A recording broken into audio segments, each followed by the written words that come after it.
Welcome back, and we're moving into our first conversation for today with representatives of the National Committee for Families and Children. And we're talking about the upcoming launch of the Children's Agenda 2017 to 2030. And with us on set, we have Dr. Candy Armstrong, who is the Ministry of Education representative on the National Committee for Families and Children. And we have Dylan Williams, who is the Monitoring and Evaluating Officer for the NCFC, and Executive Director for the NCFC, Margaret Nicholas. Good morning and welcome, and thank you for being here. Good morning. So, the National Children's Agenda, what I think a lot of people perhaps don't know is actually a follow-up document to what had been spoken about for quite some time, the National Plan of Action for Children. Let's go back to when the first plan was put in place and what it was hoping to achieve at the time. Ms. Nick? Okay, good morning and thank you for having us as well. I think it is rather important for us to get this message across because I know for a while people have been wondering what is NCFC doing. Well, NCFC has been putting together a 14-year plan. But going back to the National Plan of Action for Children, that process began all the way back in 2002, and it was finally signed in 2004, and that was a 15-year plan. That plan looked at several areas with relation to family and health, labor, culture, etc. And it was the hope that it would have achieved all of its objectives, which was to ensure that there was a plan for the children of this country. That was the whole essence of the plan. And really and truly, the plan did meet some of its objectives. Of course, not all. However, the important thing, and I think the fundamental thing about the whole thing was that there was a plan, and the plan was being executed by the National Committee for Families and Children along with its implementing partners. Of course, there were some setbacks, like with every other plan, and some of it had to do with the whole monitoring and coordination, as well as the implementation, and some of it, of course, the financial issues and so on and so forth. However, in 2015, we were commissioned to do a proper evaluation of the plan, and from the lessons learned, we have now developed what we are calling the Children's Agenda. And that is using some of the lessons that were learned. And so we developed and we build on that. And so now we have a 14-year-old plan, which is going in the direction of protecting our children. However, it is taking a little different approach in terms of the fact that it looks now at the whole area of early childhood development and the important role that that plays in the growth and development of children. It also looks at cross-cutting issues. It looks at the whole issues of parenting and how we can support better parenting. It looks, and it also includes adolescence, because that is a new area, and it is an area that we hope to, and hence the reason why we're looking from 0 to 19 in the new Children's Agenda. We're looking at that age range as well, and how we can better the lives of our young persons as well. And so all in all, that is the whole idea behind the Children's Agenda. Now, before we move into the development of the agenda, Dylan, let me come over to you as the Monitoring and Evaluation Officer and talk about where some of the successes were in the NPA, right? The National Plan of Action. All right. Again, thank you for having us. Some of the successes that were identified through the evaluation process was really that, well, based on the evaluation, we coined it as a mixed result, one. And the mixed result really was because when we looked at, for example, areas of access to education, definitely we had high results there. Net enrollment rate all the way up to about in the high 90s, 100%. In terms of access to healthcare itself and looking at the wider healthcare system, especially areas related to maternal and child health, we definitely had some great successes there. And then when we looked at in the areas of the policy instruments related to families and introducing, for example, the Boost program that kind of provided that conditional cash transfer to families, vulnerable families, trying to reduce the risk factors that leads to poverty. So those 3 specific areas were some of the definite gains that the results of the evaluation showed. But then when we take a step back from the process aspect of the evaluation, we learned definitely that in developing the plan, there weren't necessarily the systems that were in place. And so we looked at the evolvement of the data systems within the various ministries, and we see that there was the introduction of the Belize Health Information System, the BHIS. There was the introduction of the Open EMIS system from the Ministry of Education. And then also there was the introduction of the Farm Care case management system within the Ministry of Human Development. And when we look across those 3 ministries, you realize that that is really what provided the essence of understanding the lives of children in Belize. Yeah. And so not necessarily having those systems pre the NPA provided some challenges definitely from a data standpoint and understanding the situation. Yeah. And so the evaluation really, and as Ms. Nick pointed out, the lessons learned was that we really needed to have the proper systems in place pre to the launching of these long-term plans, no? So definitely when we look in those 3 areas, we had definite successes there. What areas would you say we saw the most challenges in being able to meet the objectives of the National Plan of Action? When we looked at, for example, some of the areas related to youth violence prevention definitely was one. The areas related to culture and integrating the participation of children and young people from a structural standpoint as it relates to culture, definitely that was challenging. As it relates to some of the quality of life indicators related to families, those were, from a technical standpoint, harder to coin. And so as the data capacity, I could say globally, has evolved, and us understanding how to better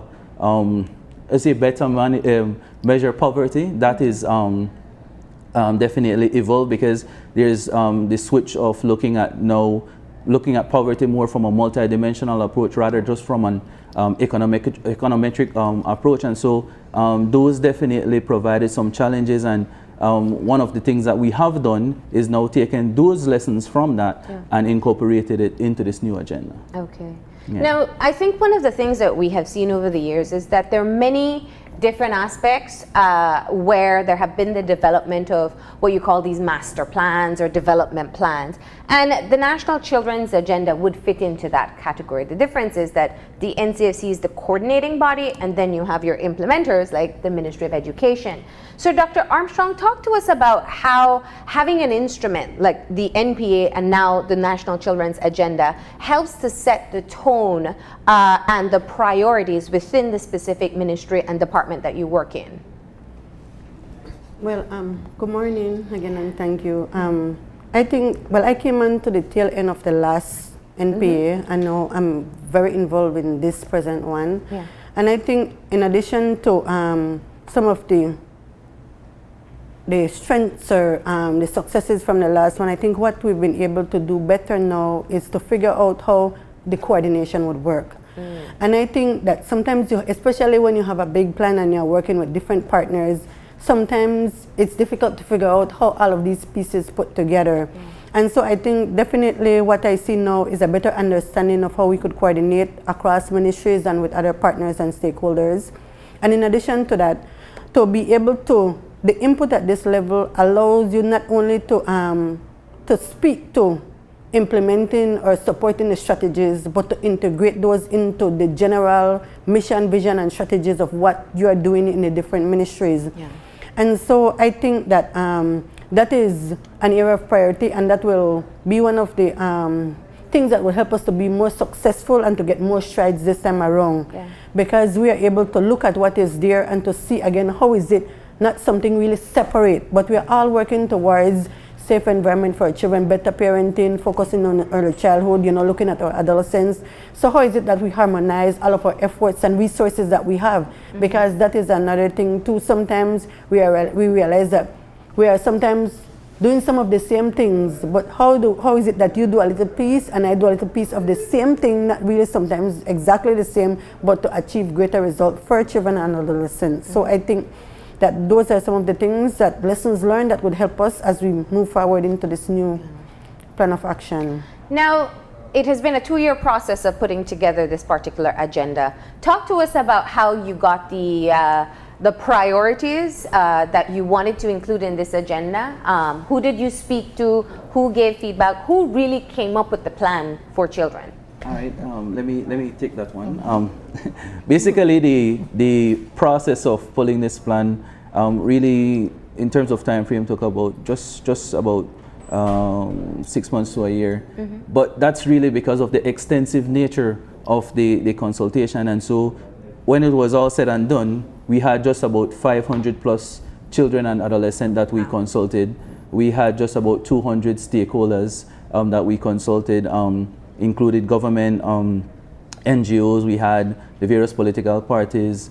And so basically, and that's not necessarily including the fact that all of the groundwork was really taken out of existing plans and strategies, and so with the alignment with the GSDS, which also came out of consultation processes, the National Youth Policy, which also came out of consultation processes, looking at the existing strategic plans as well as sector plans from the various ministries. And so really, if we extend that in terms of consultation, really that was how the process came.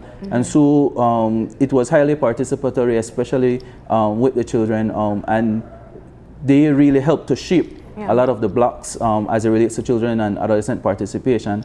And so when we finally came up with these areas, which is basically the 5 outcomes and the 6 transformational goals, really that was based on the consultations. And after that, we went again through another process of validation, right? And so that process really cemented that yes, we were going to stick with these 5 outcomes and 6 transformational goals. So let's get into the outcomes now, right? Yeah.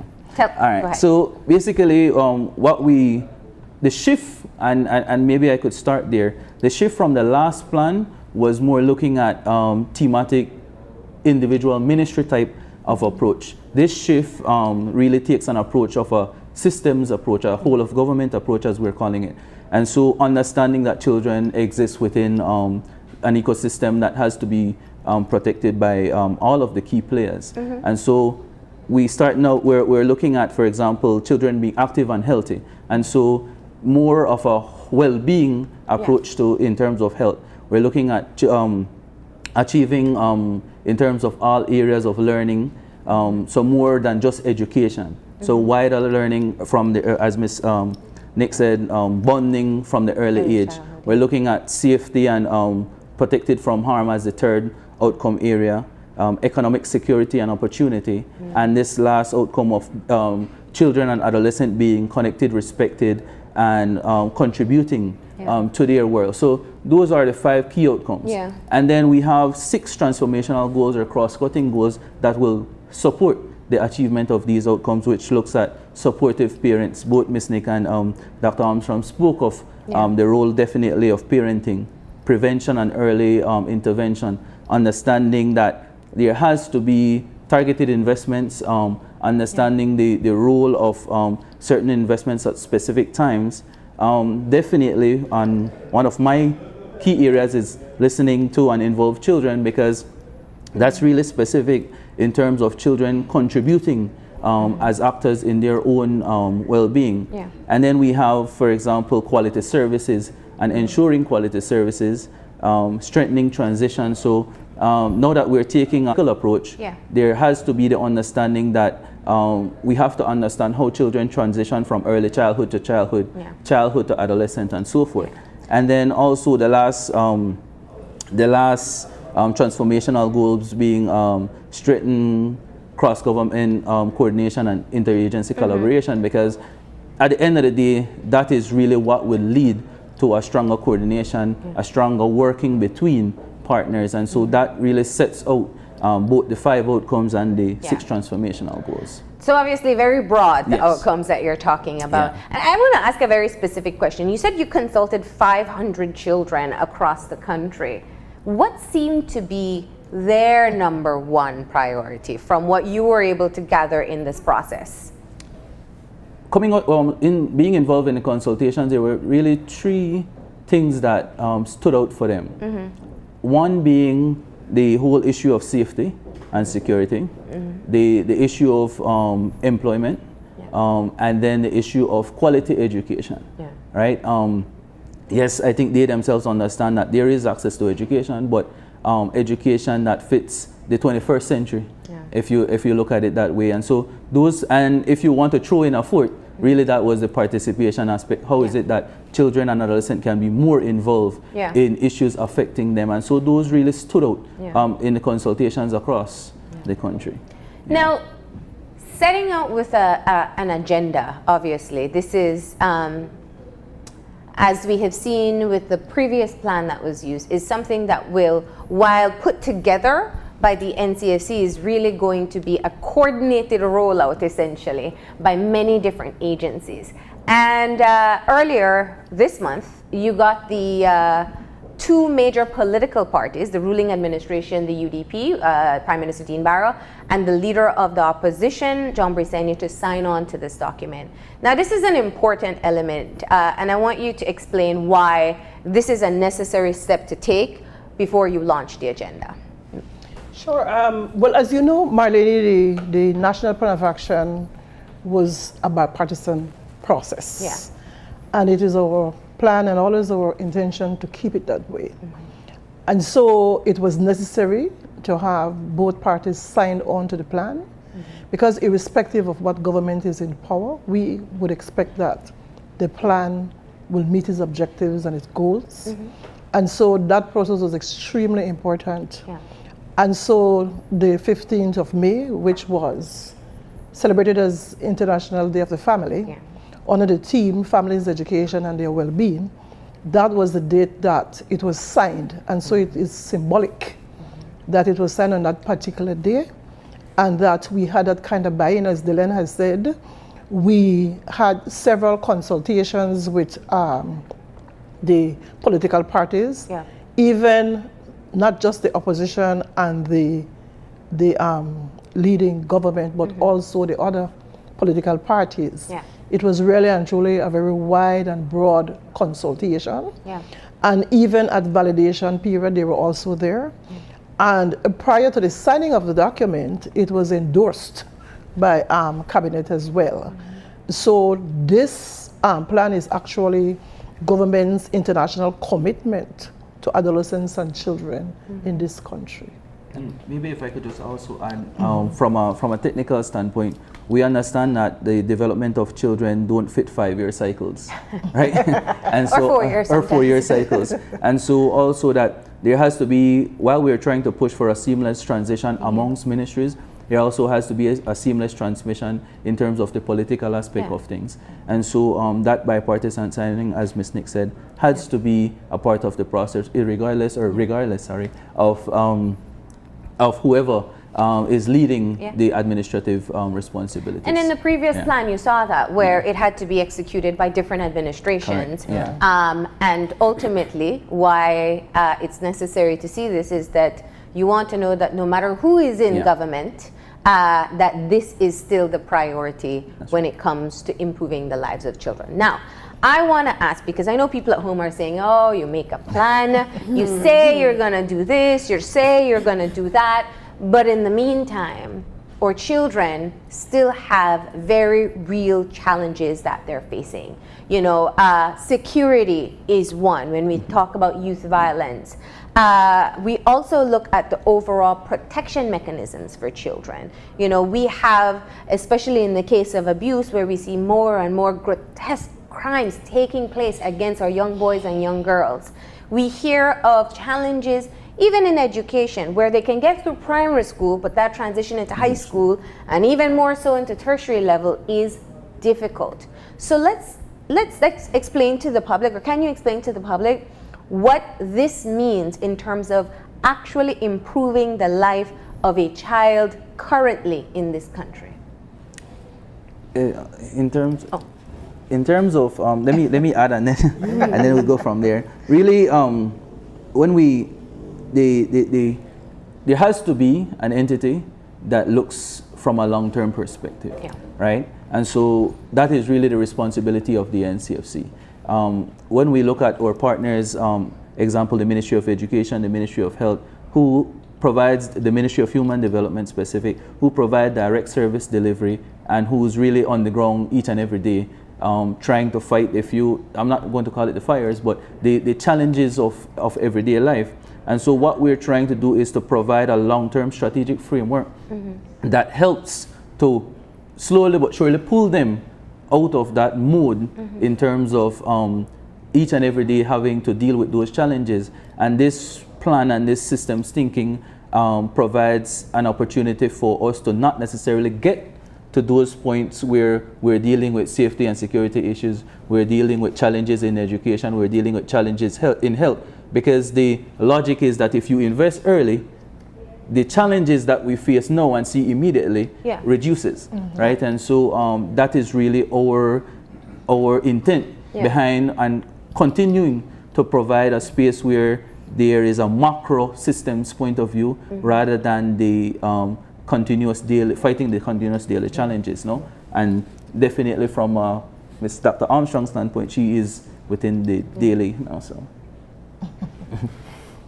Well, as you mentioned, yes, a plan is just a plan, but I think more importantly, for a plan, and especially for this one that involves our children and adolescents, it keeps to the forefront of our mind what is important, and it helps to keep us focused to ensure that whatever we are doing helps to contribute to a better Belize for our children and adolescents. So in the area, for example, of early childhood, from a Ministry of Education perspective, working on our present sector strategy that we've been working on for a while speaks to increased access of early childhood education.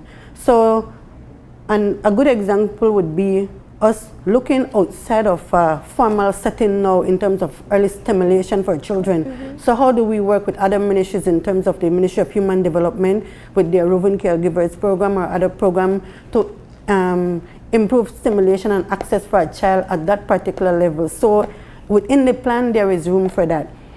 As a ministry, when we think about moving, and as Dylan had mentioned earlier, some of the things that children and adolescents are concerned about now in terms of quality education, the whole aspect of technology, how do we now look at education in a different way that would speak to the learners that we have now, but at the same time look at the security aspect of it in terms of looking at cyber legislation or those things, education for parents, education for students that would help them to protect themselves while they're using these systems. And so I think there is a conscious effort to improve the quality of life for children and families when we look at the plan, and there's a conscious effort to ensure that whatever activities we're doing are geared towards achieving the objectives as outlined in the plan. I think one of the things that I would also like to add is the fact that the plan is evidence-based. It is not just out of the sky. The mix survey, as a matter of fact, has informed some of the parties in the plan, as well as the whole mechanism that is now developed to implement the plan in terms of the whole M&E system. It's going to be a robust M&E system. I mean, the system is now built where we will have the political, the COO caucuses. We are going to look at setting social planners in place. You know, the whole implementation process is going to be completely different from that of the NPA that was there before.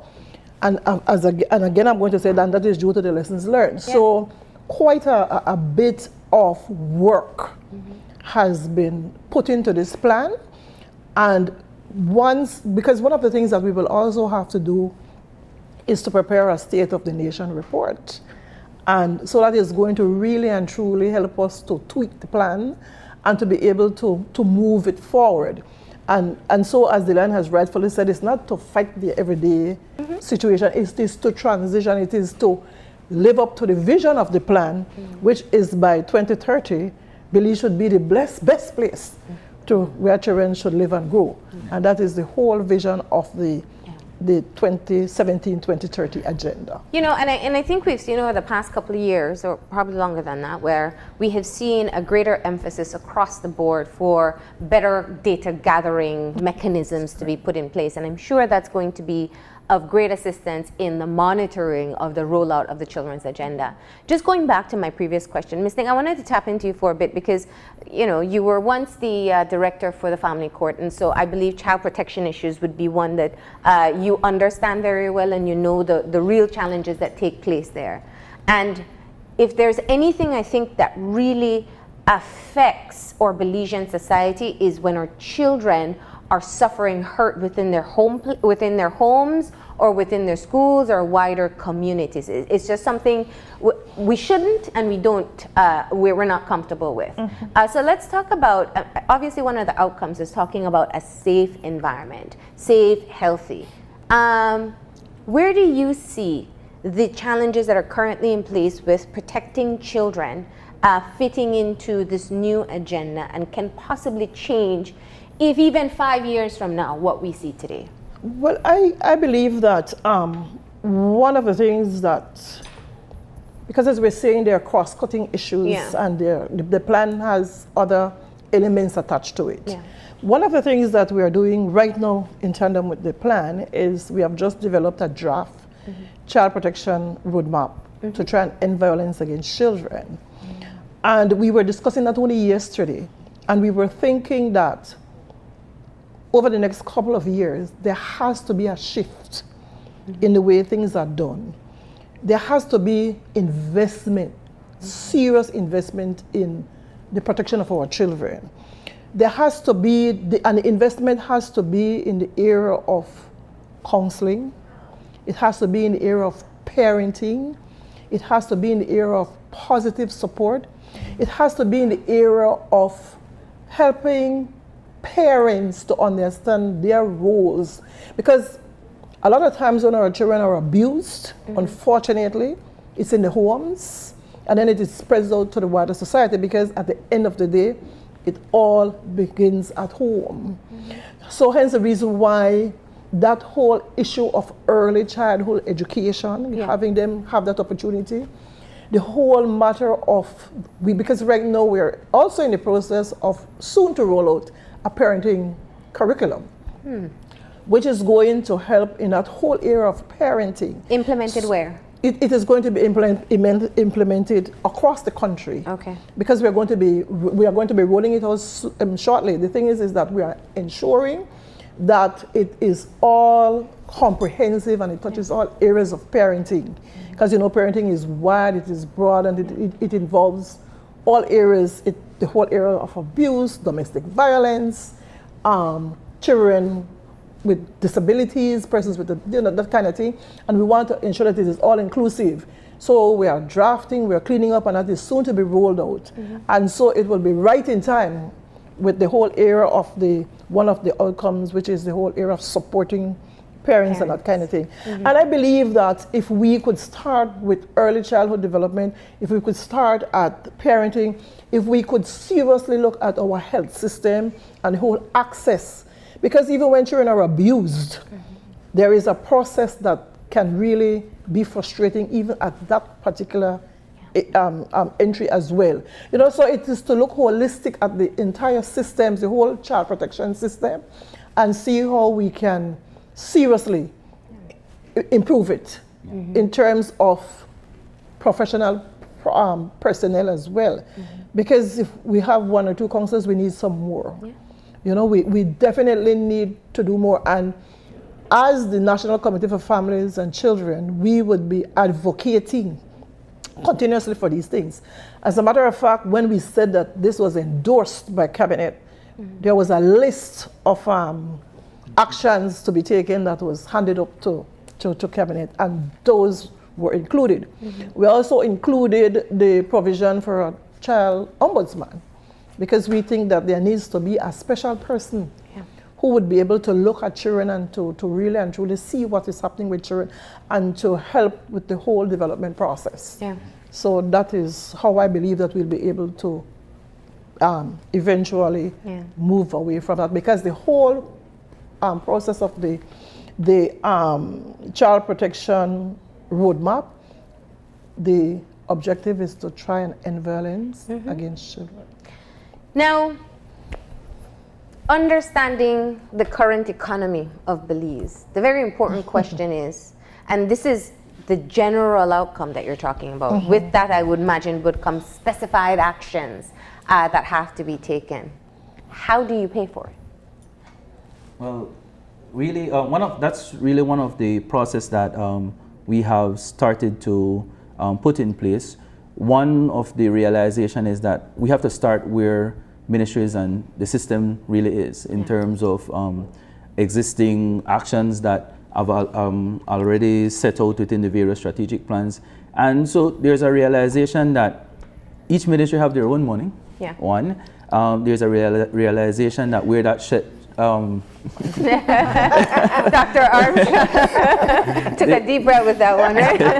There's a realization that there's definitely support out there as it relates to families and children in all its various aspects. And so it's really rationalizing how we go about investing those monies. Because we cannot have this long-term plan stating one thing and then we still continue to do the same, right? And so it's rationalizing exactly where those investments need to be. So it'll be through the funds of the government department, correct. And still seeking international funding. Correct, yes. Now, very important is also checks and balances, especially in our country.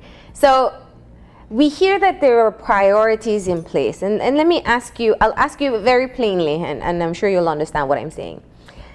Let's take the example that there are priority actions put in place, but the funding within a particular institution is not being used in that manner, perhaps diverting from what is outlined in the children's agenda.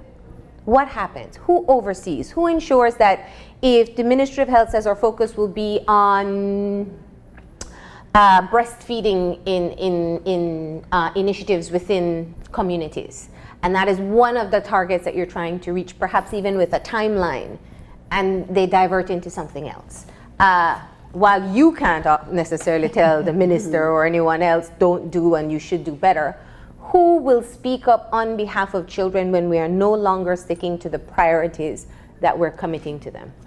This is one of the reasons why, Marlene, and I'm sure Dylan will add to this, but this is one of the reasons why the whole implementation process is different. And here's the reason why we have the support of the CEO caucus, because we think that is where we have to begin, right at the very top. That is why we are engaging the social planners.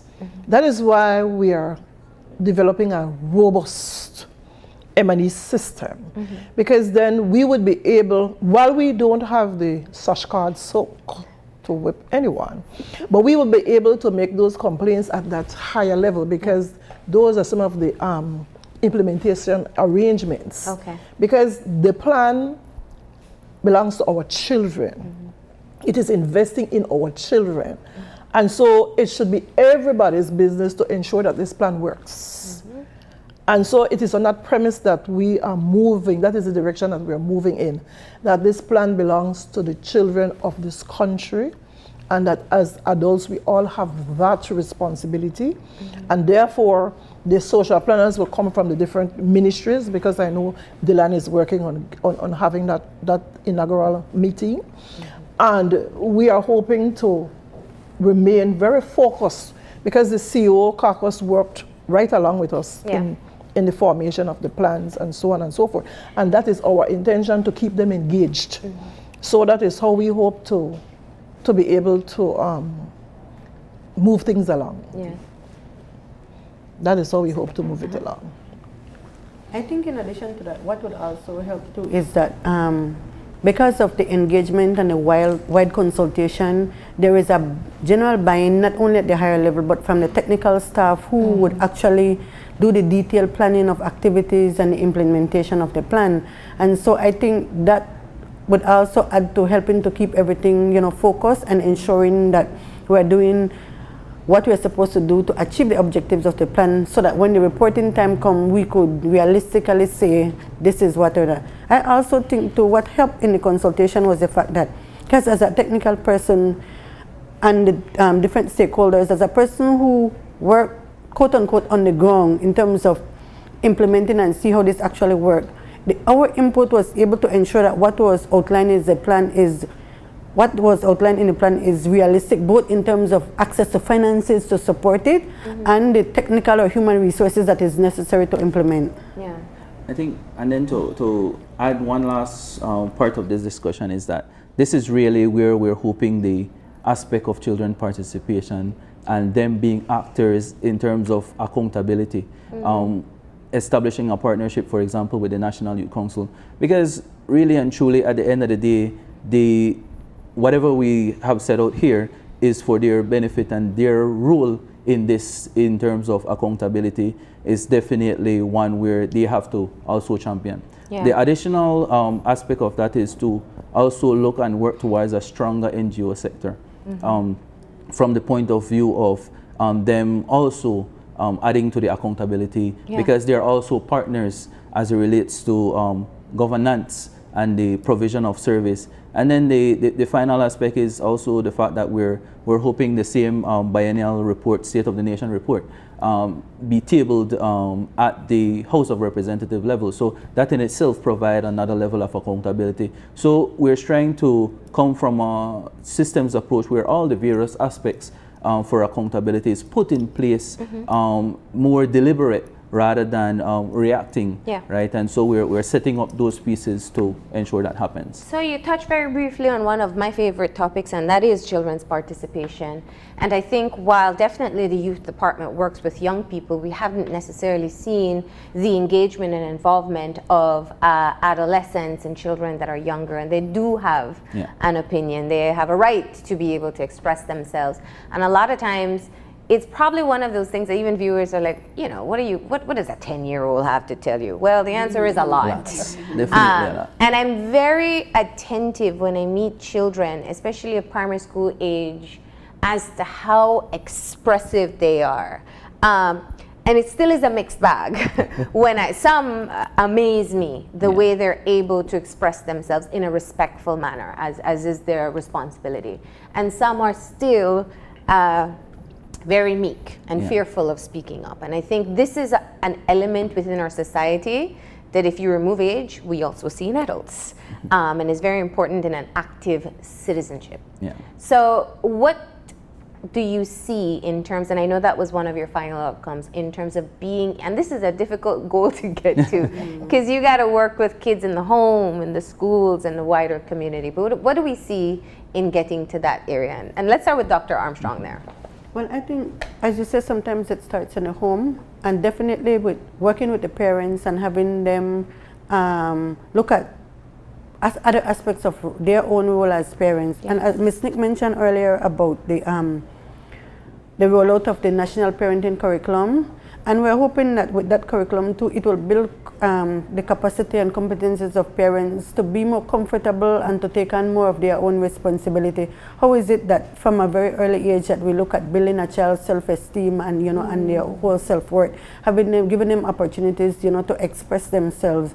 And so definitely it could start there, and then we go into our communities and into our schools, in terms of what happened in that environment and their ability to participate at that level. So, I mean, it's just awareness and sensitization all around, and acknowledging that, yes, children do have a, have a role, they have a right, they have freedom of expression, but most importantly, that adults, that we provide that environment that they feel that it is okay for them in a, respectful way to access, or to say what they need to say.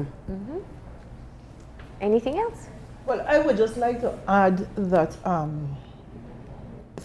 because I was privy to be at some of the consultations, and these young people are not mixing words. They know what they want.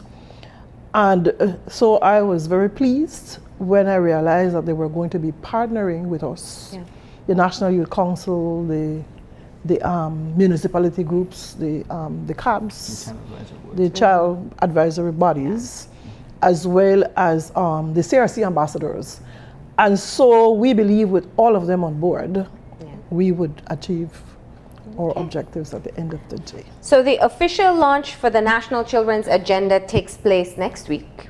Yeah? Yeah, June 8th. June 8th. What would you, in closing, what do you want public, parents to understand about what this means for our children? Let's have Ms. Dick close this one off. Well, we want them to understand the plan is for our children, it is for their children. We want the general public to get a sense of the direction that we're moving in. We want them to understand that we're not doing business as usual, but that the business that we're doing, that they have to be a part of that business. One of the things that we're hoping to do is to sign some memorandum of agreement, memorandum of understanding, and to have some commitments to this plan from the public itself.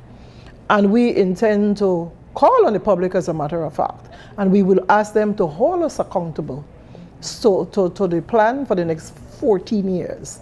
So really and truly, they have a very significant role to play in ensuring that this plan meets its objectives. Okay.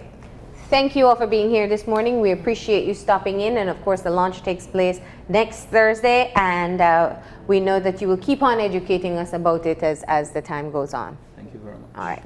We're going to go ahead and take a break. When we come back, we'll be joined by representatives of the band Verge of Umbra. Stay tuned.